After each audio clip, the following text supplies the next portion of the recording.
Jelas. Ya, siap. Alhamdulillah. Ya, baik. Alhamdulillahilladzi an'amana bi ni'matil iman wal Islam wa an'amana bil Qur'an wa an'amana bi ni'matil iman wa bi ni'matis sihah. Alhamdulillahilladzi arsala rasulahu bil huda wa dinil haqq liyudhhirahu 'ala dini kullih wa kafa billahi syahida. Asyhadu an la ilaha illallah wa asyhadu anna Muhammadan abduhu wa rasuluhu la nabiyya ba'dah. Alhamdulillah, puji syukur kita panjatkan kehadirat Allah Subhanahu wa taala yang mana pada sore hari ini Allah mempertemukan kita ya dalam majelis bulanan ya, majelis bulanan Sahal yang alhamdulillah sudah berlangsung atau sudah dilaksanakan beberapa kali pertemuan. Dan untuk pertemuan kali ini alhamdulillah diberikan kesempatan khususon untuk muslimah ya atau para akhwat semuanya gitu ya. Tentu kesempatan ini adalah kesempatan yang sangat baik ya, yang sangat mudah-mudahan juga diberkahi oleh Allah Subhanahu wa taala, karena insya Allah kita sama-sama meluruskan niat kita, meluruskan niat-niat yang ada di dalam hati kita bahwa kita berhadir atau kita ada di dalam majelis ini, majelis virtual ini, dalam rangka sama-sama mencari ataupun mengharap keridhaan Allah dan mendapatkan ilmu yang Allah berikan kepada kita. Ya, Allahumma zidna ilman warzuqna fahman. Semoga Allah menambahkan ilmu kepada kita dan juga memberikan pemahaman kepada kita semuanya. Dan kemudian dari ilmu dan pemahaman yang Allah karuniakan, kita diberikan kemampuan oleh Allah, diberikan kekuatan oleh Allah, dan dibimbing oleh Allah Subhanahu wa taala untuk bisa mengamalkan apa yang sudah menjadi pengetahuan kita. Ya baik, akhwatillah rahimakumullah. Insyaallah materi kita ya ataupun diskusi kita pada sore hari ini berbicara tentang peran muslimah dalam perspektif Al-Quran ya, atau yang disebutkan menurut Al-Quran. Ya tentu kalau kita berbicara peran seorang muslimah itu sangat banyak sebenarnya gitu ya. Peran-peran itu sangat banyak. Tapi sebelum kita membahas peran apa saja ya, dan mungkin bahasan ini bukan bahasan yang baru ya bagi para sahabat-sahabat semua yang hadir di dalam majelis ini. Mungkin ini bahasan yang bisa jadi kesekian kali ya, ke-10, ke-100 mungkin gitu ya, bisa jadi.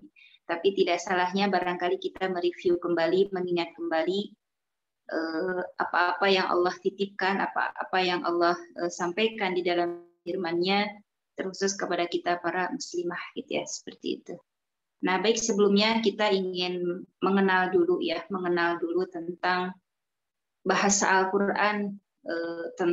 Bahasa Al-Quran membicarakan tentang perempuan ini gitu kan. Kalau bahasa umumnya kan perempuan ya. Dan di dalam Al-Quran itu ternyata Allah memberikan ataupun menyebutkannya dengan 4 istilah gitu ya. Walaupun secara terjemah itu artinya sama gitu ya. Perempuan disebutnya atau wanita. Ada yang disebut dengan Anisa, ya kita kenal dalam surat Al-Quran itu Anisa, artinya perempuan. Ada juga yang Allah sebut dengan Al-Unsa, ya, min dzakarin wal unsa, ya, salah satu ayatnya di dalam surat Al-Hujurat itu, bahwa tidaklah Allah menciptakan laki-laki dan perempuan. Ya. Tapi Al-Quran ataupun Allah menggunakan bahasa dalam ayat itu Al-Unsa, bukan Anisa. Kemudian ada lagi Al-Quran memakai istilah zaujah, ya, zaujatun. Itu juga sebutan buat seorang istri ya, yang mana istri juga adalah perempuan. Nah, kalau zaujah ini mungkin lebih tepatnya nanti kita sandingkan dengan penyebutan Al-Quran dalam ayat imro'atun ya, wa imro'ata Nuhin wa imro'ata Lut gitu ya, atau dalam surat Al-Lahab apa tabbat yada abi lahabi wa tab wa imro'atuhu ya, ayatnya wa imro'atuhu hammalatal hatab. Jadi ini padanan ataupun sebutan Allah bagi perempuan yang berstatus istri ya, ada sebutan zaujah, ada sebutan imro'ah. Adapun perempuan secara umumnya mungkin Allah menggunakan bahasanya an-nisa dengan al-unsa gitu ya, seperti itu. Baik, Teh Adiba bisa ditampilkan ayat-ayat yang kemarin sudah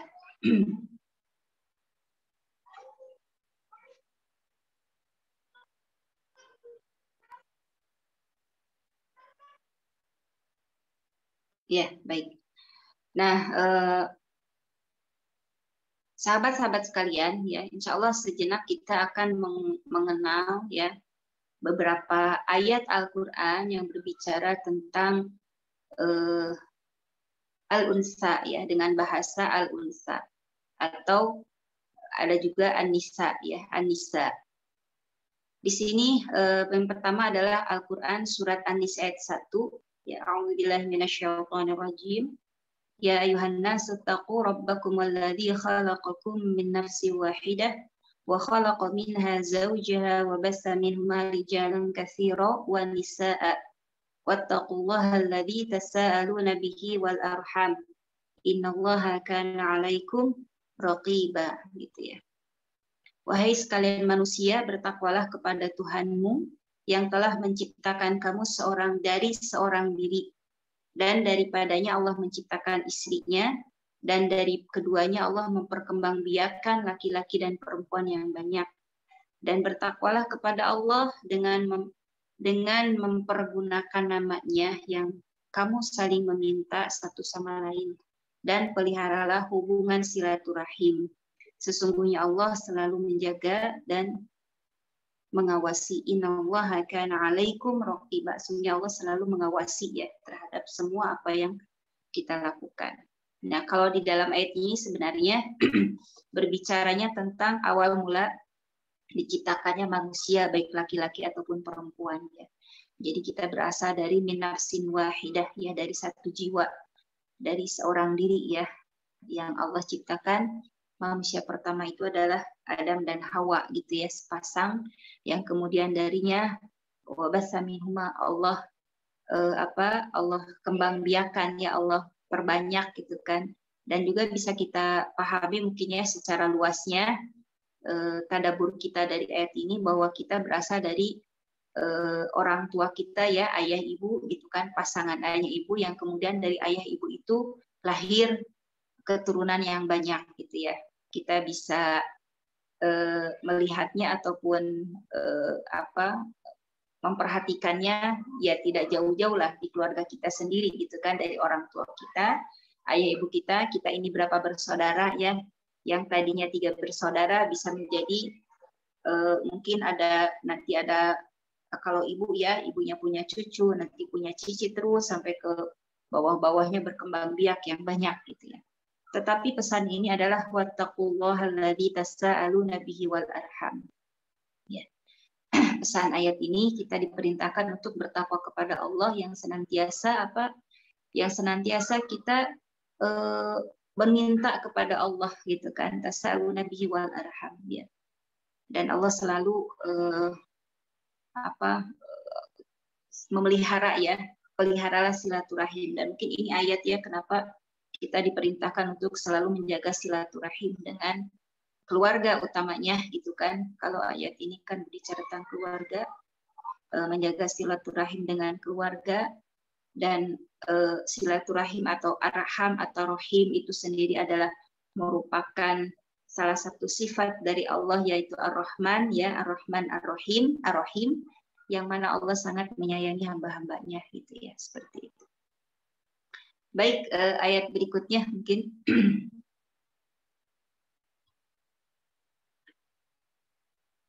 Ya, ini masih di surat An-Nisa ya, yang mana tadi kita akan mengenal ya istilah az-zakar wal unsa ya. An-Nisa ayat 124. wa may ya'mal minas solihati min dzakarin aw unsa wa huwa mu'minun fa ulaika yadkhuluna al-jannah wa la yuzlamuna fatila, gitu ya, seperti itu. Jadi An-Nisa ayat 124 ini berbicara tentang peran laki-laki dan perempuan. Yang di sini kita baru masuk kepada pembahasan peran, gitu ya. Apa peran laki-laki? Wala yuzlamuna naqira. Apa wala yuzlamuna naqira ya.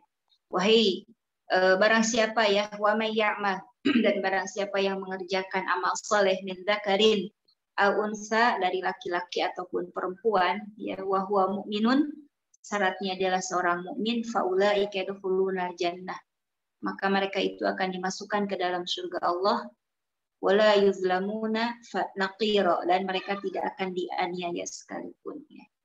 Dan sebenarnya yang ingin ditampilkan, ya, yang ingin ditampilkan itu ayatnya banyak sekali, ya. Itu mewakili saja, ya, mewakili ayat-ayat yang berbicara tentang al-unsa, tentang perempuan. Ya, jadi betapa Allah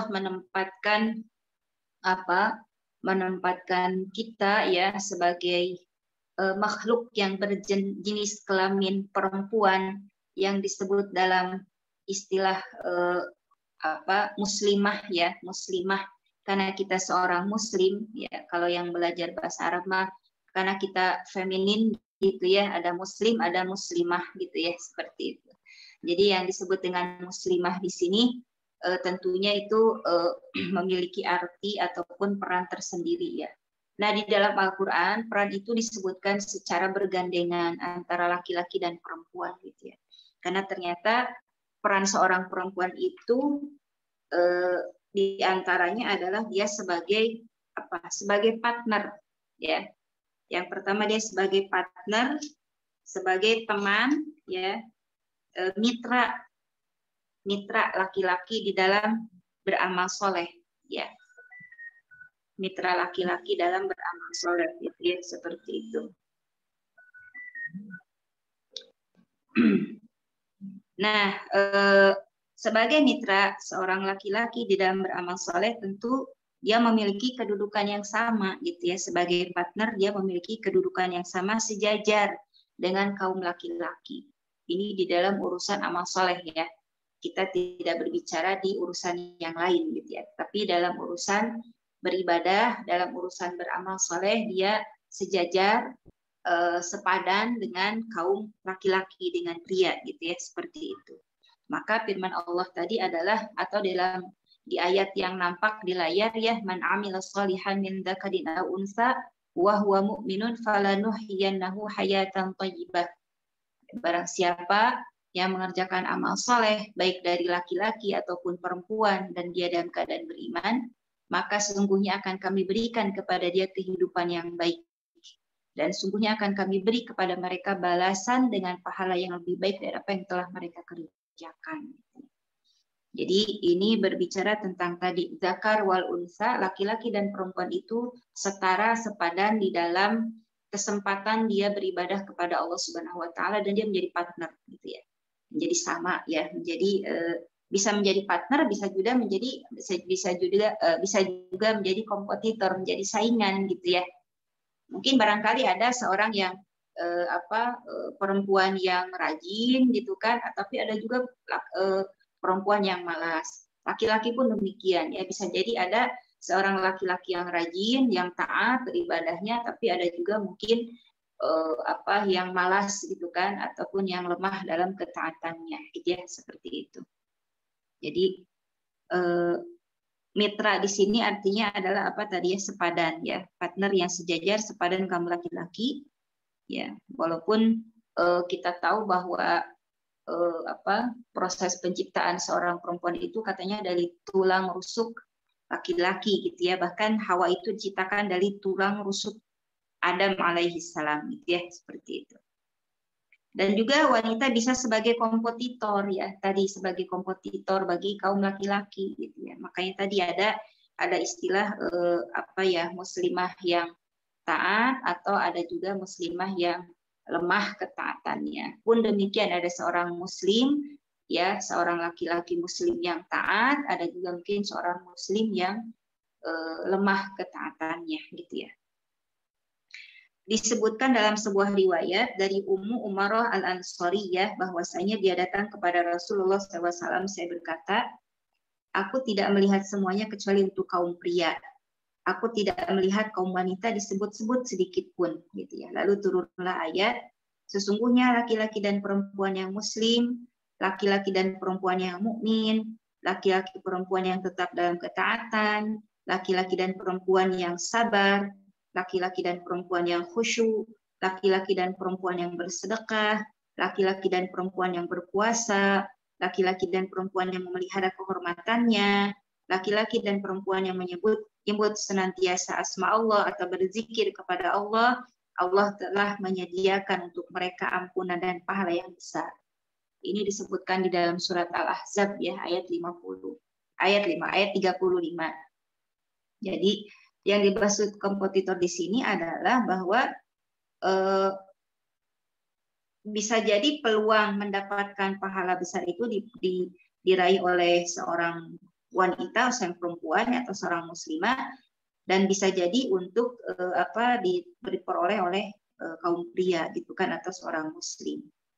Ketika kaum laki-laki banyak mendapatkan peluang meraih pahala besar dan prestasi gemilang, kaum wanita terdorong untuk menuntut peluang yang sama. Hal inilah yang kemudian mendorong Ummu Salamah datang kepada Rasulullah SAW.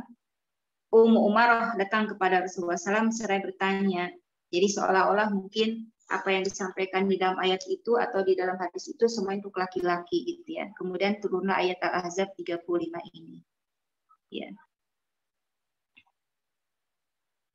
Jadi kompetitor di sini harus dalam kompetitor kebaikan, ya, bukan dalam kompetitor keburukan atau kemaksiatan. Mereka berlomba-lomba di dalam melakukan kebaikan, ya, bukan dalam melakukan kemaksiatan. Dan tidak mengapa seorang wanita mengejar ketertinggalannya dari kaum pria dalam pencapaian kebaikan. Jadi tidak mengapa, gitu ya, seorang wanita, seorang perempuan atau seorang muslimah mengejar ketertinggalannya dari seorang laki-laki atau seorang pria dalam mencapai kebaikan, dalam berusaha melakukan kebaikan, dalam berusaha meninggalkan keburukan, itu tidak mengapa, gitu ya, seperti itu.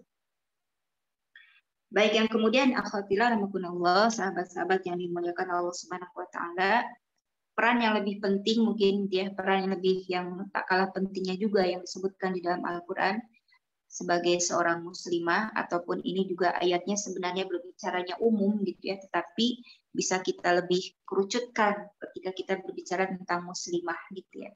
Yaitu yang pertama dia harus tafaqquh fiddin. Ya, seorang muslimah itu harus tafaqquh fiddin. Harus apa? Harus memahami agama gitu ya, memahami ajaran-ajaran agama. Karena itu juga diperintahkan oleh Allah Subhanahu wa taala di dalam Al-Qur'an surat apa? Surat At-Taubah ya, surat At-Taubah 122. Wa ma kana lil mu'minin ya. Wa ma kana lil mu'minin apa bunyi ayatnya? Ada yang ingat?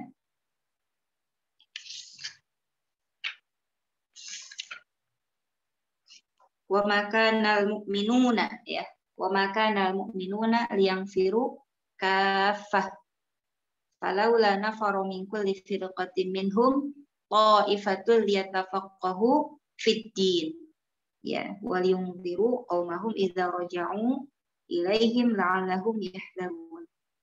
Dan tidak sepatutnya orang-orang mukmin itu semuanya pergi ke medan jihad ya, wa makanal mu'minuna liyanfiru kaffah. Ya, kemana yang firu kafahnya, yaitu ke medan jihad. Jadi tidak harus semua, kalau berjihad di sini dalam tanda arti jihad qital gitu kan, tidak harus semuanya jihad qital gitu. Atau kalau kita memperluas pemaknaan jihad ini lebih luas lagi, karena memang sangat luas pemaknaan jihad ini gitu kan. Tidak semuanya, katakanlah sekarang misalkan seorang perempuan itu harus menjadi yang ada di legislatif misalkan perempuan gitu kan, tidak semuanya harus gitu ya. sebagian saja gitu kan, sebagian saja yang diutus gitu kan, sebagian saja yang diutus, sisanya kemana? Yang tidak mendapat amanah atau yang tidak diutus itu adalah tafaqquhu liyatafaqahu fiddin, ya. Ta'ifatun liyatafaqahu fiddin. Harus ada yang kemudian tafaqquh fiddin, ya. Memperdalam, memperkokoh pemahaman, menambah wawasan tentang ajarannya, tentang agamanya gitu ya. Fungsinya apa? Liungdiru qaumahum idza raja'u ilaihim. Untuk memberikan peringatan kepada kaumnya, ya, peringatan kepada kaumnya idza raja'u ilaihim la'allahum yahdharun. Jika mereka kembali agar mereka dapat menjaga dirinya. Jadi ibaratnya begini mungkin ya, kalau saya memahami secara lepas ayat ini ya, ada sebagian yang dilepas untuk jihad fisabilillah, ada yang dilepas untuk mendapatkan amanah apa-apa gitu ya. Nah, biasanya kan kalau sudah bergaul, sudah berada di lingkungan yang banyak orang begitu, itu sudah banyak terkontaminasi gitu kan, secara fikroh, secara mungkin secara suluk gitu kan, banyak terkontaminasi setidaknya gitu kan. Walaupun tidak terkontaminasi mungkin sudah masuk, sudah meracuni gitu ya. Nah, ketika kembalinya kemana kita ini kan, kita alhamdulillah misalkan gitu ya, kembali kepada tempat kita gitu kan, kepada komunitas kita, kembali kepada majelis ilmu gitu kan. Disitulah kemudian fungsi liyatafaqahu fiddin, kita diingatkan ya, diingatkan tentang apa-apa yang istilahnya mah kalau ada hal yang melenceng, ada hal yang kurang pas, ada hal yang tidak sesuai, itu diingatkan. Sehingga ketika para duta-duta ini kembali misalkan kepada tempatnya bekerja, menjadi utusan kembali, itu sudah dalam keadaan fresh, sudah dalam keadaan bersih kembali gitu ya. Sehingga prosesnya begitu ya, seperti halnya kita ibaratnya sebuah pakaian gitu ya. Pakaian itu kan ketika kita pakai dari rumah tuh bersih, dalam keadaan bersih karena sudah dibersihkan gitu ya, dalam keadaan bersih. Kita pakai keluar kemana-kemana itu kan sudah banyak yang nempel dalam pakaian kita, dalam baju kita gitu kan, entah debu lah, entah kotor, entah apa gitu kan. Masuk ke rumah, kembali ke rumah, kita bersihkan lagi pakaian itu.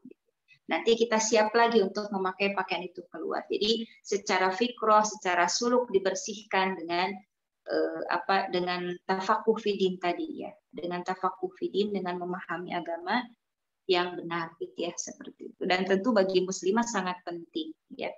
Dan kewajiban menuntut ilmu itu bukan hanya kewajiban laki-laki saja gitu ya. Menuntut ilmu itu adalah merupakan kewajiban bagi setiap muslim, muslimah atau setiap orang yang beriman gitu ya, untuk tafaqquhu fiddin ya, seperti itu. Dan terlebih lagi nanti akan mempengaruhi kepada peran-peran yang lainnya gitu ya. Jadi ibaratnya pondasi tafaqquh fiddin ini menjadi pondasi yang paling utama, menjadi pondasi yang sangat kokoh, yang harus kokoh gitu, karena akan menentukan peran-peran selanjutnya gitu. Sehingga ketika mendapatkan peran yang lain, yaitu peran seorang muslimah itu adalah zaujatun li zaujiha ya. Peran selanjutnya apa? Zaujatun li zaujiha, istri bagi pasangannya gitu ya. Dan tentu ketika berbicara ini urusannya rumah tangga juga sangat banyak sekali Al-Qur'an memberikan rambu-rambunya gitu ya. Bahkan di dalam Al-Qur'an diceritakan ada semacam gambaran contoh gitu ya. Tipe-tipe rumah tangga di dalam Al-Qur'an gitu ya.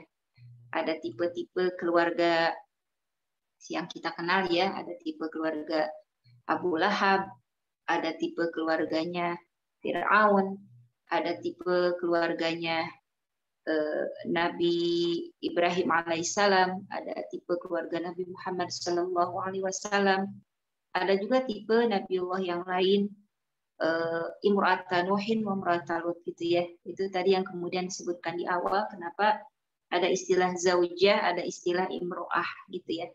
Itu yang membedakan ya, berdasarkan yang saya pahami dari penjelasan guru gitu ya, seperti itu. Jadi tipe-tipe itulah ya, gambaran seperti itulah yang kemudian disebutkan di dalam Al-Quran supaya kita memiliki ataupun mengambil pelajaran gitu ya.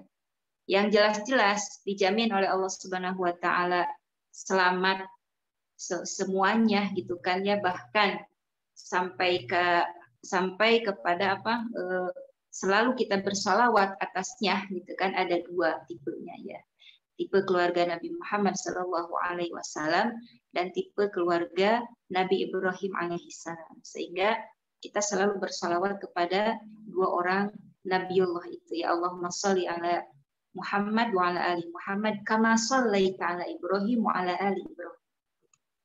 Dan ini adalah tipe yang sangat ideal, yang kalau diibaratkan dalam Al-Quran surat At-Tur itu ya, walladzina amanu wa taba'athum dzurriyyatuhum biimanin alhaqna bihim dzurriyyatahum, semua keturunannya Nabi Muhammad dan keluarga Nabi Ibrahim alaihissalam itu adalah min ahli jannah gitu kan, dari ahli surga gitu ya. Masya Allah.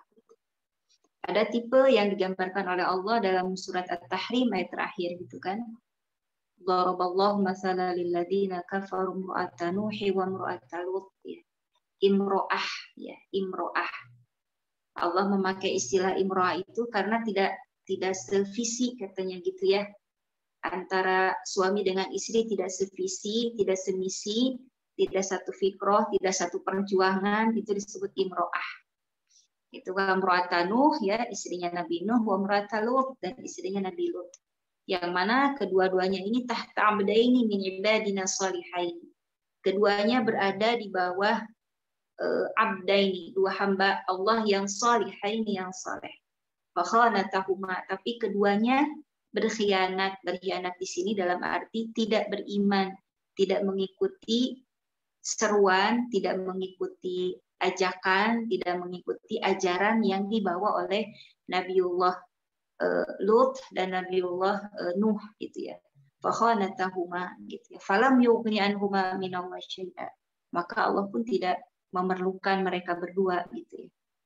Dalam artian bahwa bukan berarti kemudian Nabi Nuh dan Nabi Lut ini menjadi apa yang gagal gitu kan istilahnya dalam pembinaan rumah tangga, tidak gitu ya.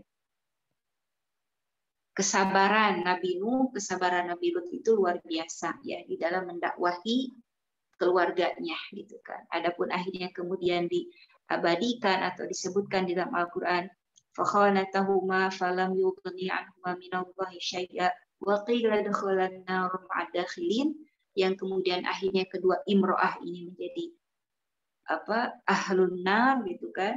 Oleh Allah disebutkan seperti itu ya karena ketidakmauan mereka mengikuti ataupun mentaati kepada suaminya. Jadi kalau kita lihat kan ya, kita sering mendengar penjelasan para ulama, ustadz yang menyampaikan bahwa kewajiban seorang perempuan, seorang istri terhadap suami itu hanya satu katanya, taat gitu ya. Yang lain-lain itu enggak, taat aja gitu. Taat ketika suaminya nyuruh ini, ketika suaminya minta makan, disuruh masak, taat gitu. Ketika disuruh apa gitu kan, taat aja, taat gitu kan. Tapi kemudian kalau dalam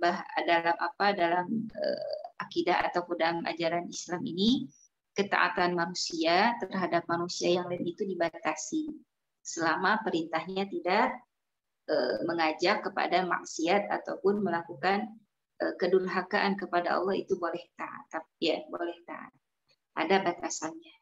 Dan suami itu kan atau istri itu fungsinya tadi zaujatun li zaujiha, dan yang harus dilakukan hanya satu, taat gitu ya.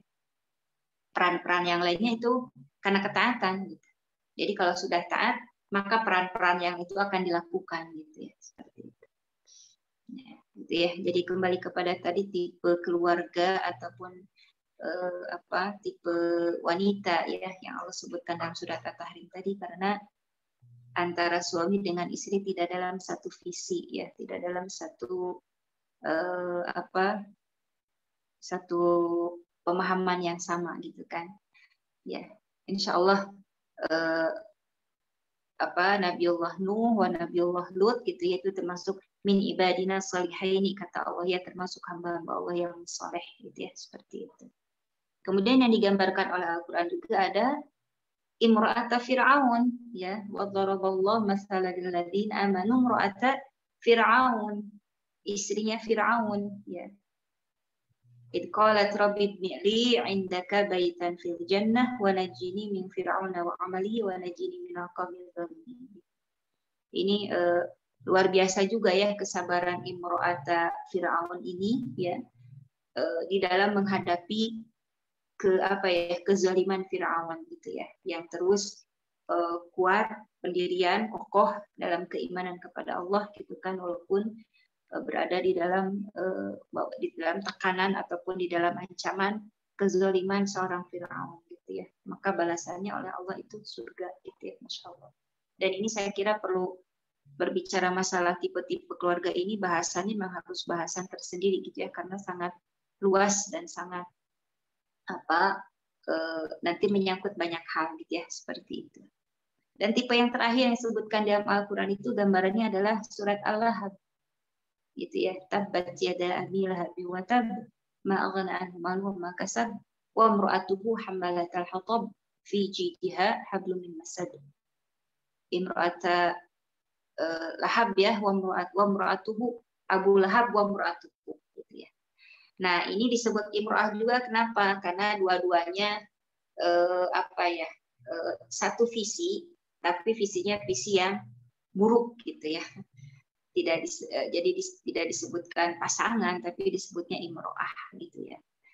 Dan ini yang sangat buruk ya, perumpamaan yang sangat buruk, wa na'udzubillah gitu kan, kita berlindung kepada Allah ya, yang mana keluarga ini menjadi keluarga yang semacam Allah abadikan keburukannya di dalam Al-Qur'an gitu ya, na'udzubillah.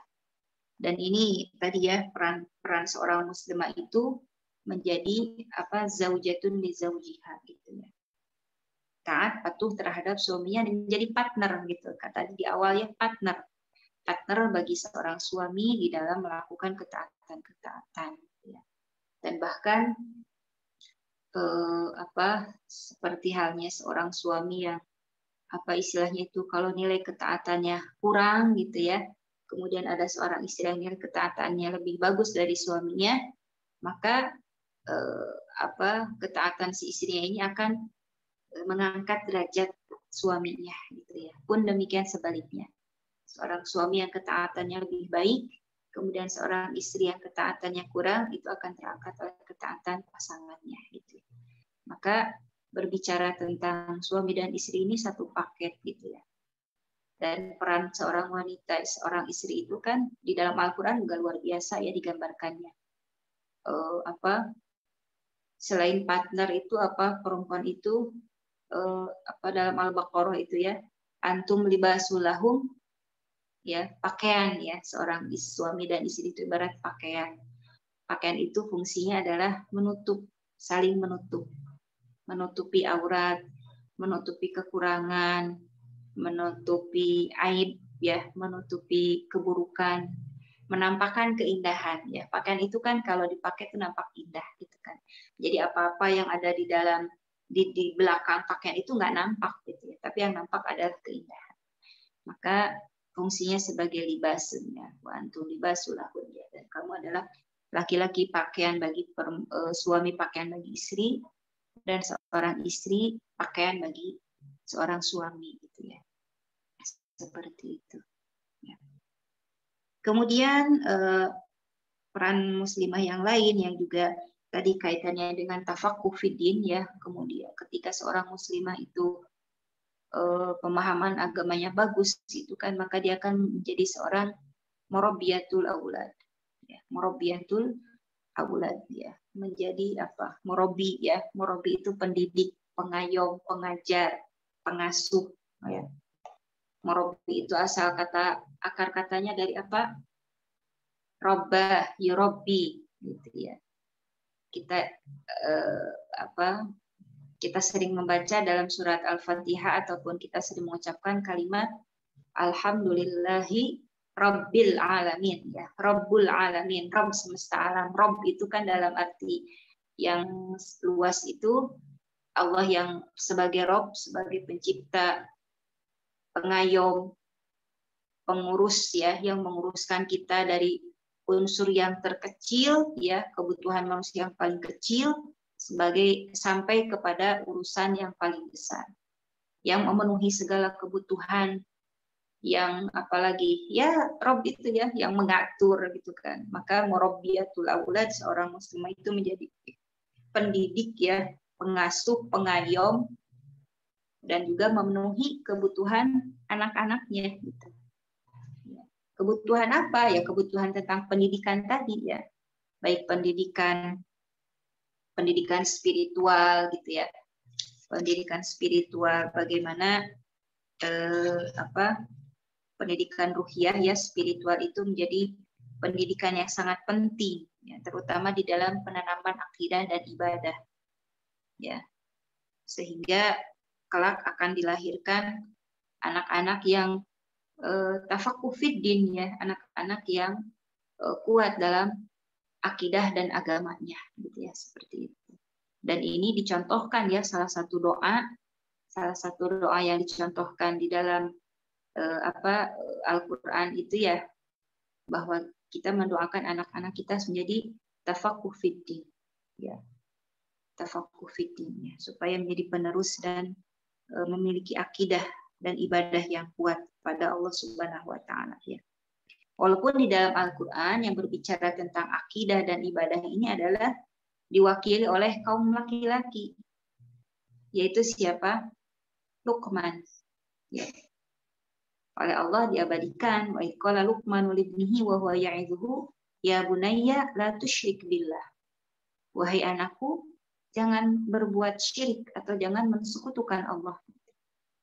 Jadi kalau menurut pakar parenting itu, bahwa tokoh parenting di dalam Al-Qur'an itu sebenarnya yang banyak ataupun yang berperan itu adalah bapak-bapak gitu, kaum bapak gitu ya, parenting gitu.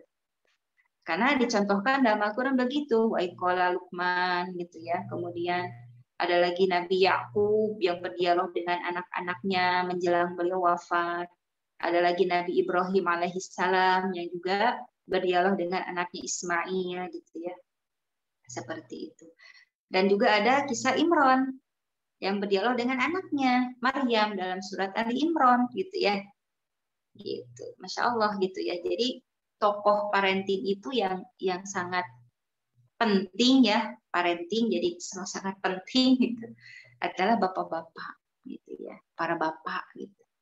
Nah kalau di kita yang banyak berminat mengikuti parenting itu emak-emak, ibu-ibunya gitu kan. Jadi Masya Allah super power gitu ya, ibu-ibu tuh ya, luar biasa gitu. Allah memberikan kekuatan, memberikan kemampuan yang luar biasa kepada ibu-ibu gitu ya. Ngurus anak-anak iya, ngurus kebutuhan suami iya, ngurusin pendidikan anak iya, jadi manajemen iya, jadi suster iya, jadi tukang masak iya, jadi tukang laundry iya gitu ya, jadi tukang gojek juga iya gitu ya, Masya Allah gitu ya. Kalau janjian dengan ibu-ibu kan gitu ya, aduh jam segini saya harus antar anak, jam 10 jemput anak, itu kan kayak tukang gojek gitu ya gitu. Nanti habis itu harus nyiapin makan siang, jadi tukang masak dulu gitu ya, seperti itu. Kalau di awal bulan dia jadi manajer keuangan gitu ya, bagaimana ngatur keuangan gitu kan, SPP lah, bayar listrik lah, apalah gitu ya, seperti itu. Masya Allah ya, kekuatan yang Allah anugerahkan luar biasa kepada perempuan ini gitu ya.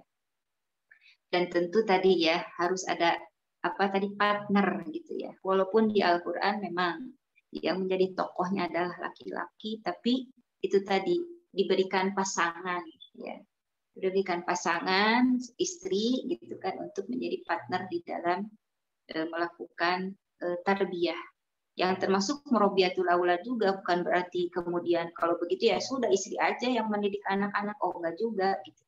Karena tadi di Al-Qur'an juga ada peran bapak gitu kan, bisa berbagi peran. Untuk hal-hal yang sifatnya tanggung jawab mungkin bisa laki-laki gitu kan, bapak-bapak gitu ya, para ayah gitu kan. Untuk yang sifatnya pendidikan perasaan, pendidikan apa ya, kemandirian atau pendidikan tentang kebersihan, pendidikan tentang kesehatan, itu mungkin bisa perempuan gitu ya. Karena kalau kita baca di dalam buku apa ya tentang bagaimana tarbiyah seorang muslimah itu gitu ya, di situ banyak peran yang harus dilakukan oleh seorang muslimah ketika di dalam urusan pendidikan terhadap anak-anaknya gitu ya. Ada pendidikan perasaan, ada pendidikan kebersihan, pendidikan kemandirian, kesehatan gitu ya, seperti itu. Jadi sangat penting gitu ya untuk memahami bahwa murabbiyatul aulad ya, peran seorang muslimah sebagai pendidik, pengayom, pengasuh gitu ya, seorang para anak-anaknya juga itu harus didampingi atau harus ya berpartner dengan para suami-suami atau dengan bapak-bapak gitu kan, dengan pasangannya masing-masing gitu ya. Supaya apa? Supaya ada kekuatan gitu kan, ada hal-hal yang memang ranahnya bapak-bapak gitu kan, ada yang memang ranahnya kaum ibu gitu ya, seperti itu. Karena tadi perempuan diberikan kemampuan yang lebih oleh Allah ya, kemampuan memanage perasaan juga perempuan luar biasa gitu ya, perempuan mah gitu ya. Ada hal-hal yang memang tidak Allah berikan kepada kaum laki-laki, Allah berikan kepada kaum perempuan. Ya, jadi ada persoalan yang kalau dihadapi oleh laki-laki menjadi besar, ada persoalan yang kalau dihadapi oleh perempuan itu selesai sudah gitu ya. Gitu. Jadi makanya disebutkan tadi zaujun di zaujiyah, pasangan gitu kan. Pasangan itu pas klop gitu ya, pasangan itu. Ya, seperti sepasang sepatu ya. Gitu. Kalau Teh Dibah pakai sepatu kanan semua pasti jatuh itu tuh. Gitu ya. Atau kiri semua dan gak bakalan laku gitu. Kalau kita cari sepatu ya, cari sendal walaupun harganya murah gitu kan. Ini sepatu keren lah pokoknya mah gitu kan. Tapi kiri semua tidak akan ada yang membelinya. Gitu. Ini keren tapi kanan semua, oh nggak bakalan ada yang membelinya gitu ya. Karena tidak pas gitu ya. Harus kiri dan kanan, klop gitu kan. Satu melangkah, satu di depan. Ya, melangkah juga tidak dua-duanya. Kecil-kecil gitu ya, jatuh gitu kan. Mungkin bisa beberapa langkah aja, selanjutnya jatuh atau capek. Tapi melangkah itu satu-satu, satu di kiri, satu di kanan. Ya kan, ada kalanya suami yang maju, istri di belakang. Ada yang suami yang maju, istri yang maju, suami di belakang, ngerem gitu kan. Gitu ya. Kalau kata orang Sunda mah repok gitu kan. Kalau istrinya lagi nyanyi gitu ya, suaminya set diem hening dengarkan, pasang kuping baik-baik gitu ya. Kalau suaminya lagi wah suami, tapi jarang mungkin ya suami yang banyak kata-kata keluar gitu ya. Biasanya memang dikenalnya para istri yang banyak kosakatanya gitu kan, sampai 20.000 setiap hari harus dikeluarkan. Kalau tidak jangan katanya gitu ya, seperti itu. Gitu ya. Jadi apa ya? Ya itulah pasangan gitu kan. Jadi masing-masing bisa apa ya, menguatkan gitu ya. Cocok gitu ya. Cocok kiri kanan cocok, satu-satu cocok gitu ya, seperti itu. Luar biasa ya. Dan kemudian yang selanjutnya peran perempuan itu adalah sebagai da'iyah gitu ya. Jadi itu tadi ya, Masya Allah banyak sekali peran muslimah ini.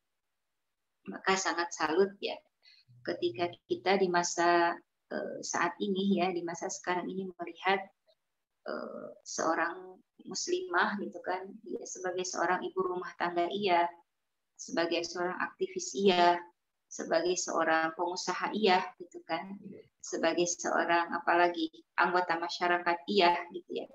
Tapi dia masih mempunyai waktu dan meluangkan waktu untuk menghafal Al-Quran gitu ya. Nah ini ya, jadi luar biasa gitu kan. Mungkin itulah yang disebut dengan keberkahan waktu gitu ya. Keberkahan waktu itu bukan waktunya yang jadi lama gitu kan. Waktu masih sama 24 jam. Antara orang sibuk dengan orang yang nganggur, waktunya sama 24 jam. Tapi keberkahannya yang berbeda gitu ya. Kalau orang yang sibuk dia mampu melakukan banyak aktivitas tadi abrek gitu ya.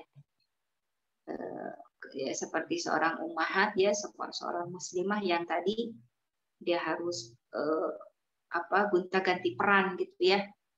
Perannya pagi-pagi sebagai, kalau pagi di dapur sebagai tukang koki, sebentar-bentar kemudian dia harus nganterin sekolah, nanti harus jemput, harus bayar rekening dan segala macam gitu ya.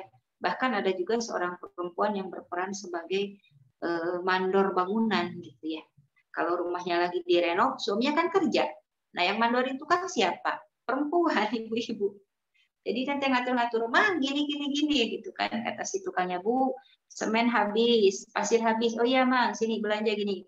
Itu kan perempuan gitu ya, luar biasa. Jadi seorang dai yang namanya dai ini artinya adalah dia berperan di masyarakat gitu kan, bagaimana menanamkan nilai-nilai kebenaran ya, menanamkan nilai-nilai kebaikan, mengajar kepada kebaikannya. Salah satunya itu tadi ya, bisa dengan mengajarkan Al-Qur'an ya, kan yang paling yang kegiatan ataupun aktivitas yang paling mendatangkan keberkahan itu kayak mengajar Al-Qur'an gitu ya, seperti itu. Jadi sangat salut gitu ya tadi dengan seorang ummahat yang luar biasa, kegiatannya sangat penuh, sudah masih bisa gitu kan menyediakan waktunya untuk belajar ataupun menghafal Al-Qur'an gitu ya. Yang mana bagi sebagian besar mungkin asal tidak mungkin gitu ya, sudah sekian banyak kegiatan masih bisa menghafal Al-Qur'an. Tapi kalau Allah sudah menghendaki dan memberikan hidayah ya kepada seseorang untuk dia menghafal Al-Qur'an, maka akan Allah mudahkan jalannya.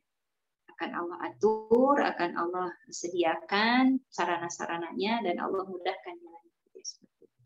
Jadi seorang dai juga menjadi peran yang penting di dalam kehidupan seorang muslimah, sebagaimana juga di Al-Qur'an menyebutkan seperti itu ya, bahwa kita mengenal ya di dalam sejarah ataupun kalau kita baca buku bagaimana kisah-kisah para sahabiyah ya di masa itu, di masa Rasulullah, baik di masa para sahabat juga ya, yang banyak kemudian melakukan aktivitas pengajaran ya, mengajarkan nilai-nilai kebenaran, mengajarkan nilai-nilai kebaikan kepada umat manusia gitu ya, seperti itu. Dan itu adalah sebaik-baik pengajaran, waman ahsanu qawla ya, dan yang perkataan yang paling baik itu adalah perkataan yang mengajak kepada kebenaran dan mencegah dari kemungkaran, melakukan keburukan. Itu adalah ahsanu qawla ya, pembicaraan yang ahsan, yang paling baik gitu ya, di antara pembicaraan-pembicaraan yang lain ya. Nah, akhatilah para sahabat-sahabat yang dirahmati Allah Subhanahu wa taala, tentu tadi disampaikan bahwa peran seorang muslimah itu sangat banyak ya. Tidak terbatas hanya beberapa poin yang tadi disebutkan gitu kan, apakah sebagai partner, apakah sebagai kompetitor, apakah sebagai yang harus memiliki tafaquh fiddin ya, murabbiyatul aulad, sebagainya, tidak sebatas itu. Tentu di lapangan kita akan melihat banyak sekali peran-peran gitu. Dan yang semuanya yang melandasi itu ya, yang melandasi peran-peran yang lain, paling utamanya adalah bagaimana seorang muslimah itu harus membekali diri dengan agamanya gitu ya. Karena urusan muslimah ini ya, urusan kaum perempuan ini ternyata lebih banyak dalam urusan ibadah dibanding dengan urusan kaum laki-laki gitu ya, seperti itu.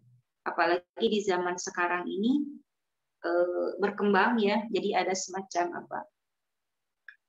persoalan-persoalan yang muncul yang baru, yang dulu tuh tidak ada gitu ya, sehingga kita sering sekali mendapatkan pertanyaan yang baru gitu. Bagaimana hukumnya, sering mendapatkan tuh bagaimana dia masa haid katanya gitu ya, masa haid, kemudian 1 hari keluar, 2 hari bersih, besoknya keluar lagi gitu ya, atau macam-macam lah gitu kan, persoalan-persoalan macam-macam yang kemudian itu muncul belakangan sekarang ini gitu kan, karena banyak pengaruh gitu ya.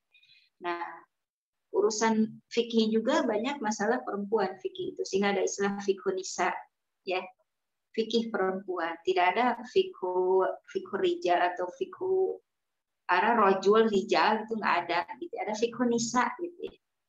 Fikih perempuan. Karena luar biasa urusan perempuan ini gitu ya. Maka tafaqquh fi din ini menjadi landasan yang paling utama. Dan agama itu kan diambil dari sumbernya adalah Al-Qur'an dan Sunnah. Sehingga sangat sangat dianjurkan gitu kan, dan diperintahkan untuk memahami Al-Qur'an dan memahami hadis. Dan ini belum banyak ya. Kalau kita lihat ya, para ahli fikih, ahli hadis itu masih didominasi oleh para bapak-bapak gitu ya. Para bapak-bapak. Sementara tadi urusan fikih itu banyak perempuan. Macam-macam lah kalau perempuan itu gitu ya urusannya itu ya. Karena memang perkembangan zaman juga sehingga lahir istilah fikih kontemporer gitu ya. Fikih kekinian gitu. Karena itu tadi para ulama yang mengkaji dan segala macam gitu ya, sehingga kita pun harus banyak memahami ataupun memperbaharui wawasan kita gitu ya, seperti itu. Nah, akhwat fillah rahimakumullah, barangkali itu ya sebagian yang bisa disampaikan dalam pembicaraan kita tentang peran muslimah dalam perspektif Al-Qur'an. Tentu tadi di dalam ayat-ayat yang disampaikan yaitu hanya sebagian saja. Dan insya Allah maka nanti bisa dibaca di Al-Qur'annya gitu kan, bagaimana sesungguhnya peran-peran perempuan itu gitu, ataupun peran-peran muslimah itu. Bukan hanya peran ya di dalam Al-Qur'an berbicara, tetapi juga berbicara tentang rambu-rambu muslimah, rambu-rambu yang harus kita berhati-hati terhadap apa yang Allah larang gitu kan. Yang terkenal itu peringatan Allah di dalam surat Al-Hujurat ya. Itu ngena banget ke perempuan gitu kan ya. Apa ayatnya Anis? Al-Hujurat ya, ayat berapa tuh yang mengatakan bahwa asa ayyakunna khairan minhunna. Perempuan itu kadang suka merasa nisaun min nisain asa ayyakunna khairan minhunna. Ya, merasa paling baik dari yang lain gitu kan. Dan ayat itu berbicara tentang apa ya, wala yaghtab, wala apa lagi, tidak boleh menggibah gitu kan, wala tajassus wala yataba'tukum ba'dha gitu ya, tidak boleh tajassus, tidak boleh ngomongin orang, bergibah, dan tidak boleh merasa lebih baik gitu kan. Dan disebutkannya perempuan ya, nisaun min nisain asa ayyakunna khairan minkunna. Lebih spesifik kalau menyebutkan di situ. Berarti memang ada rambu-rambu itu harus kita patuhi gitu kan. Karena perempuan itu senang berbicara ya tadi ya, dia diberikan kemampuan mengeluarkan kosakata yang lebih banyak sehingga tergelincir ke arah itu lebih mudah dan tidak terasa ya, tiba-tiba saja gitu ya tergelincir.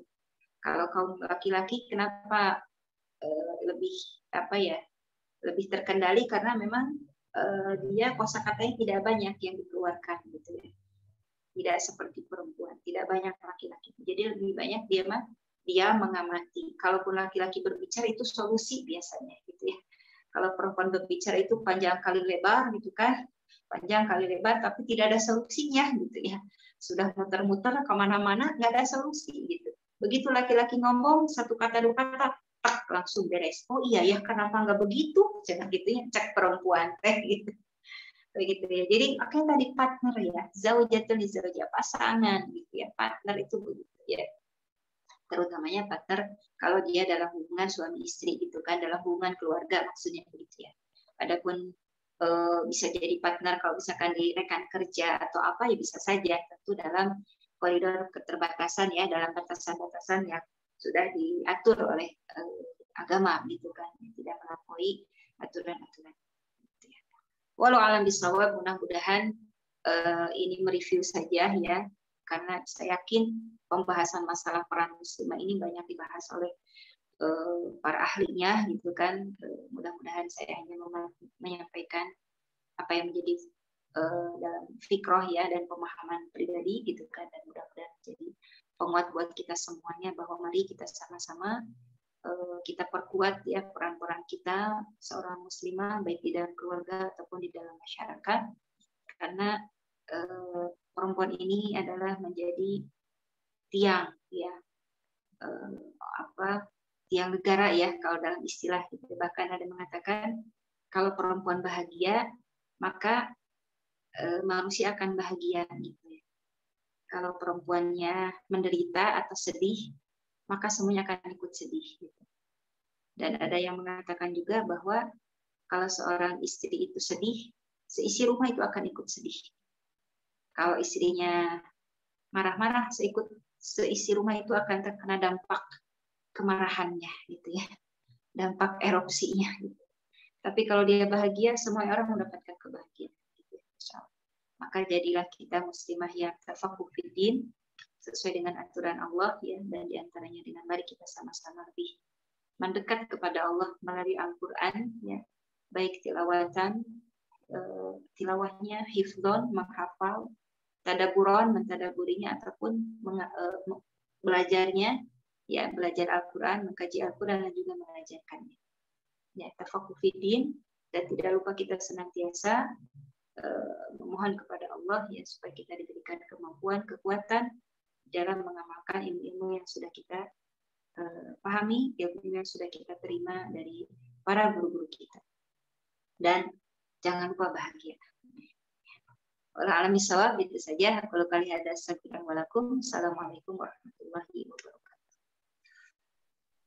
Ya, waalaikumsalam warahmatullahi wabarakatuh. Jazakillah khairan pada Umi Lili yang sudah menyampaikan kajian kita ya di sore hari ini.